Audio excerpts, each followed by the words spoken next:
Serikali ya Jamhuri ya Muungano wa Tanzania na Serikali ya Mapinduzi ya Zanzibar inatambua na kuthamini mchango mkubwa wa Shirikisho la Kimataifa la Vyama vya Mawakala wa Ushuru na Forodha wa Kanda ya Afrika Mashariki ya Kati kupitia utekelezaji wa malengo yenu, ikiwemo kuandaa mkutano na kusaidia vyama vya mawakala wa ushuru na forodha duniani katika kutimiza majukumu yao kwa mujibu wa mikataba, sera na sheria za kimataifa. Kwa hakika, nchi yetu inaendelea kunufaika na uhusiano mzuri wa kufanya kazi na nchi zote wanachama wa FIATA kwa kuzingatia dira ya pamoja na uelewa wa kina kwa madhumuni ya kukuza uwezeshaji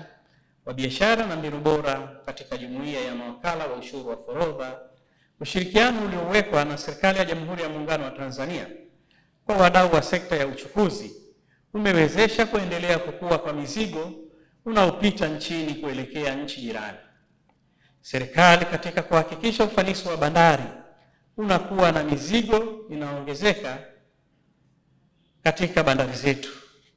imekuwa ikichukua hatua mbalimbali ikiwemo kuboresha mifumo, kujenga na kukarabati miundombinu, kushirikisha sekta binafsi katika uendeshaji wa shughuli za bandari pamoja na kutoa elimu katika uendeshaji wa shughuli za bandari.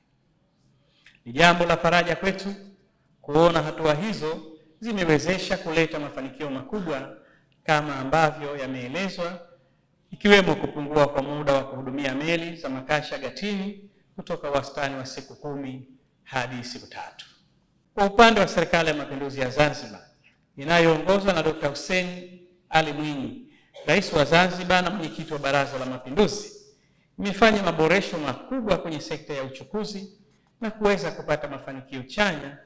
ambayo yameleta mabadiliko makubwa katika utoaji wa huduma na miundombinu ya uchukuzi, ikiwemo kuongezeka kwa meli za kigeni na utoaji wa huduma kwa mzigo wa mafuta ya kuwasha, yani petroleum product. Vile vile, pamoja na hatua kubwa ya mafanikio iliyofikiwa,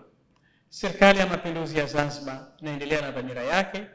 ya uendelezaji wa miradi mipya